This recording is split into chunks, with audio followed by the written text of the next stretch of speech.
매일 성경 묵상을 돕는 해설 가이드입니다. 안녕하세요. 묵상 코치입니다. 함께 읽고 나눌 말씀은 열왕기상 2장 26절에서 35절까지 말씀입니다.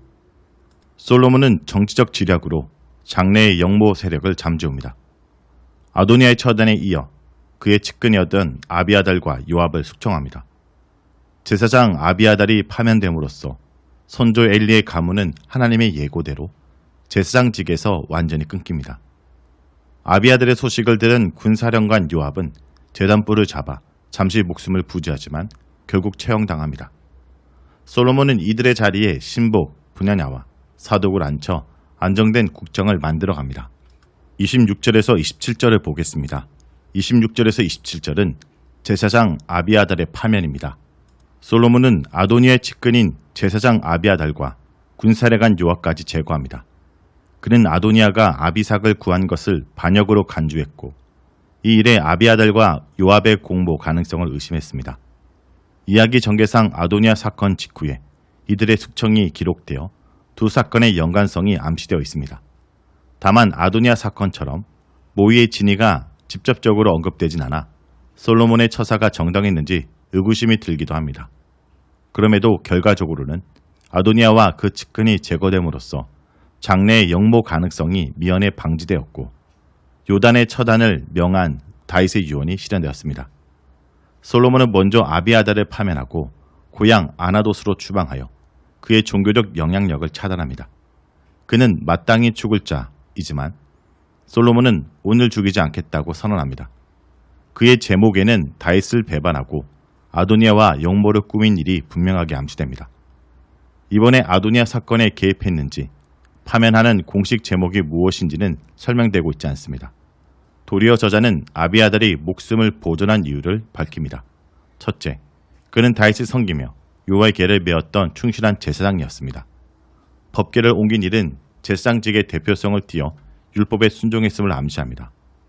26절에 다윗의 앞에서 라는 표현은 다윗에 대한 충성을 시사합니다. 그는 압살롬의 반역 때에도 법궤를 간수했고 다윗의 명령을 따랐습니다. 둘째, 아비아달은 다윗의 고난에 참여한 헌신적인 신하였습니다. 사울을 피해 도망다니던 다윗은 아비아달의 아버지자 노베 제사장이었던 아히멜렉에게 찾아왔고 그는 자초지정도 모른 채 다윗을 도왔습니다. 그러나 사울은 이 일을 반역으로 몰아 아히멜렉의 노베 제사장 85명과 주민 및 가축까지 진멸했습니다. 이때 유일하게 생존한 아비아달은 다윗에게 합류합니다. 다윗은 자기 탓에 아히멜렉과 높 주민이 목숨을 잃었음을 통탄했습니다. 아비아달도 다윗이 원만스럽기도 했지만 다윗이 사울에게 쫓기는 내내 도왔고 압살롬에게 쫓길 때에도 사독과 함께 다윗을 위해 첩자가 되어 그의 안전을 도모했습니다. 그러나 다윗의 노년의 아비아달은 그를 배반하고 아도니아를 따랐고 그 때문에 오늘 솔로몬에 의해 제사장직을 잃게 되었습니다. 한편 그의 파직은 개인적인 몰락만을 뜻하진 않습니다. 조상 엘리에 대한 하나님의 심판이 실현된 사건이기도 합니다. 제사장은 레위 중 아론의 자손에게만 위임되는 특별한 직분입니다. 그런데 아론의 네 아들 중 나답과 아비후가 유아가 명하지 않는 다른 부를 분양하여 죽게 됨으로써 엘르아셀과 이다말 자손만이 제사장직을 맡았습니다. 세월이 흘러 사무엘 시대에 엘리 제사장이 이다말의 자손이었습니다. 당시 그의 아들 홈리와 비나스는 직분을 망각한 채 제사를 어심여기고 성소 봉사자 여인들과 동침하는 등 온갖 죄를 저질렀습니다. 엘리는 그들을 말로만 꾸짖었고 그들의 훈계를 귀담아 듣지 않았습니다. 하나님은 엘리와 아들들의 행위가 하나님을 멸시하는 악행임을 지적하며 엘리 가문의 몰락과 직분의 박탈을 예고하셨습니다. 결국 홈리와 비나스는 블레셋 전투에서 죽었고 그 소식을 전해 들은 엘리도 즉사했습니다. 이후 벌어지는 엘리 집안의 사건이 바로 아히멜렉을 포함한 노베 살육 사건입니다. 이제 아비아달까지 파면됨으로써 엘리 집안에 대한 하나님의 말씀이 성취되었습니다. 이처럼 하나님의 약속은 세월이 흐르는 동안에도 결코 잊혀지지 않았으며 하나님의 주권적인 계획과 섭리 아래 성취되고 있습니다. 이후로는 엘르아셀의 자손인 사독 계열이 제사장직을 담당하게 됩니다. 다음은 28절에서 34절까지 말씀입니다. 28절에서 34절은 군사령관 요압이 처형되는 내용입니다. 아비아들이 파면된 후 솔로몬은 지혜대로 행하여 요압을 치리라 라고 명령한 다윗의 유언을 이룹니다.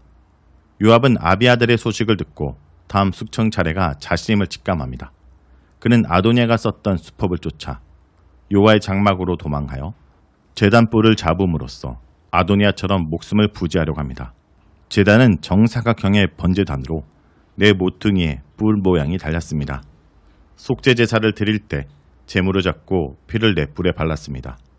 뿔에 새겨진 예배자의 제 위에 피를 발라 속량한다는 상징적인 의미입니다. 요압은 장막을 도피처로 삼았지만 그곳은 우발적 살인자가 피신하는 곳이었습니다. 그는 고의로 아브넬과 아마사를 죽였으므로 도피처에 숨어도 목숨을 건질 수 없습니다. 한편 28절은 요압의 피신 이유를 반역에 가담한 데서 찾습니다. 다만 압살롬은 따르지 않았지만 아도니아를 따랐다라는 설명은 1장의 반역을 가리킴으로 아비아달과 마찬가지로 그가 2장의 아도니아 사건에도 관여했는지 학슬치 않습니다. 요압이 제단에 피신한 상황은 솔로몬에게 보고되었습니다. 솔로몬은 아도니아 때처럼 군사령관 분야나를 불러 장막으로 가서 요압을 치라고 명령합니다.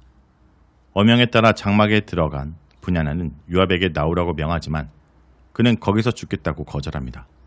하나님의 이름을 둔 거룩한 초소에서 피를 흘리는 일은 상가했으므로 요압은 이를 악용합니다. 그러므로 솔로몬은 요압의 처형에 단호했습니다.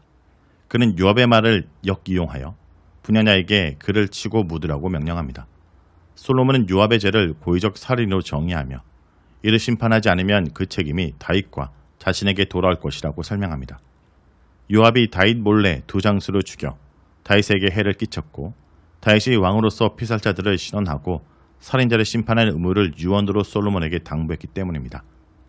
분야냐가 요압을 처단한 것은 다윗 가문에 임할 피를 제거하기 위함이었던 것입니다. 솔로몬은 요압이 그보다 의롭고 선한 아브넬과 아마사를 쳤으므로 동등한 피의 형벌을 요압에게 내리는 것이 여호와의 뜻과 심판이라고 주장합니다. 고의적 살인자는 도피처로 도망한다 해도 끌어내어 죽이는 것이 규례이므로 솔로몬의 판결은 적법합니다.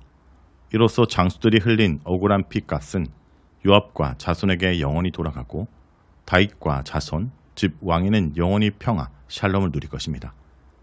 분야냐는 어명대로 요압을 쳐서 죽였고 요압은 강야에 있는 집 매장지에 묻혔습니다. 매장은 아도니아 이후로 시므의 처형에 언급되지 않은 내용으로 요압에게 뭔가 특별한 대우가 있었던 것 같습니다. 요압의 처형은 살인의 죗값을 치르는 것만 아니라 다윗 집안의 무죄를 확증하고 다윗의 유언을 이루었으며 요압의 악을 갚아달라고 기도한 다윗에게 하나님의 응답이 되었습니다. 35절은 새로 임명된 군사령관 분야냐와 제사장 사독에 대한 내용입니다. 솔로몬은 아비아달과 요압의 자리에 사독과 분야냐를 세움으로써 왕장을 재정비합니다. 아비아달과 요압은 다윗의 오랜 신하들로서 아도니아의 신복이 되었으나 제사장 사독과 군대장관 분야냐는 예루살렘에서 다윗의 신진 세력이 된 후 압살롬이나 아도니아를 쫓지 않고 다윗과 솔로몬에게 충성했습니다. 엘르아살의 후손인 사독은 젊은 용사로서 다윗에게 합류했고 후에 제사장이 되어 기본의 성막을 담당하게 되었습니다. 그는 압살롬의 반역 당시 다윗의 정보원으로서 그를 위기에서 구했으며 압살롬이 죽은 후에 유다 백성을 다윗에게 돌아오게 도왔습니다. 분야냐는 요야다의 아들로서 다윗의 군사령관 12명 중 하나이며 다윗의 군 조직의 셋째 달반장이자 시위대 장관으로서 사독과 마찬가지로 다윗의 충실한 신하였습니다. 자, 여기까지가 열왕기상 2장 26절에서 35절까지 말씀입니다. 오늘 말씀을 통해 우리는 무엇을 묵상하고 적용해야 할까요? 하나님께 외면당하면 우리가 살기 위해 붙잡을 수 있는 것은 아무것도 없습니다. 단뿔을 잡은 채 목숨을 구걸하는 모습에서 다윗 왕의 명까지 무시할 정도로 아나몬이었던 맹장 요압의 위용을 찾아볼 수 없습니다. 다윗이 자신의 충복을 죽이도록 유언한 것은 그의 충성이 하나님의 권위를 인정한 데서 나온 것이 아니라 개인적인 야망 성취에서 나왔다고 생각했기 때문일 것입니다. 그는 철저하게 정치적 신뢰를 쫓아서만 움직였습니다. 그래서 자신의 이해관계가 어긋나자 다윗을 배반하고 아도니아 편을 선택했습니다. 현실적인 이해관계만 따라서 결정했던 그의 끝은 비참했습니다. 그래서 제단뿔을 잡아도 그는 목숨을 구할 수 없었습니다. 성도 여러분, 우리도 세상의 진리를 쫓아 그것을 붙잡고 살아가는 것이 아니라 오늘도 말씀을 붙잡고 순종하며 살아가서 주님께 붙들리는 주의 백성이 되길 간절히 기도드립니다.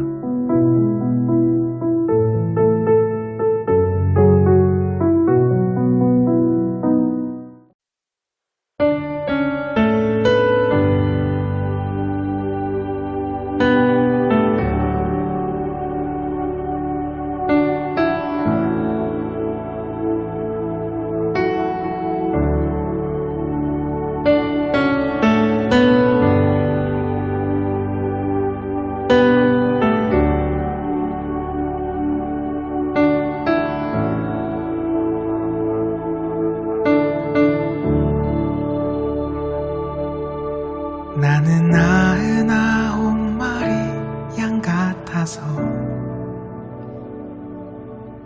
주의 사랑을 몰랐죠. 무리 속 가장 깊숙이 숨어서 사랑하는 척 살았죠. 잃은 양 찾는 주님의 시선이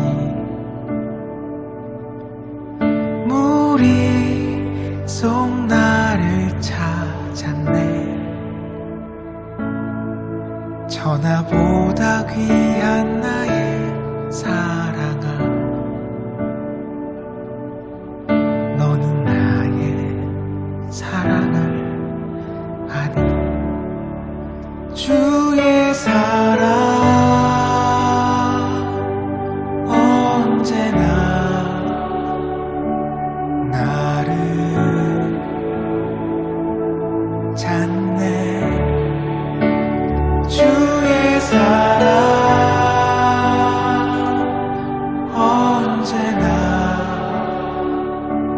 나를 아네. 나는 99마리 양 같아서 주의 사랑을 몰랐죠. 무리 속 가장 깊숙이 숨어서 사랑하는 척 살았죠.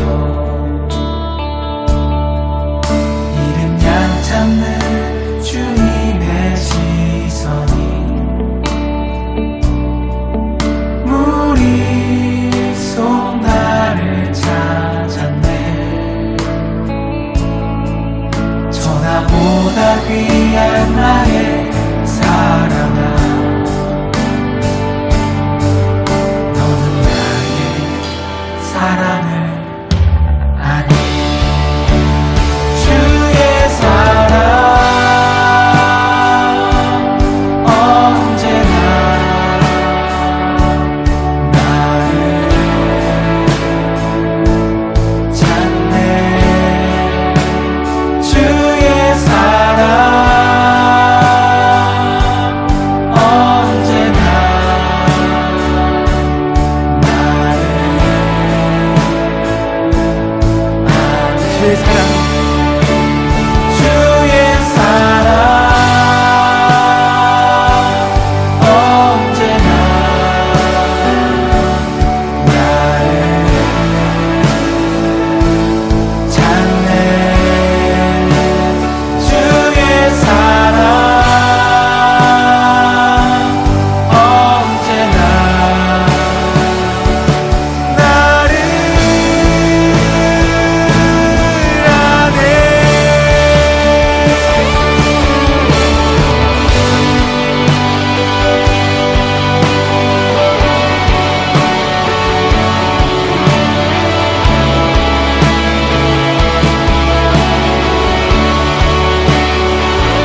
무엇이기에 그를 알아주시며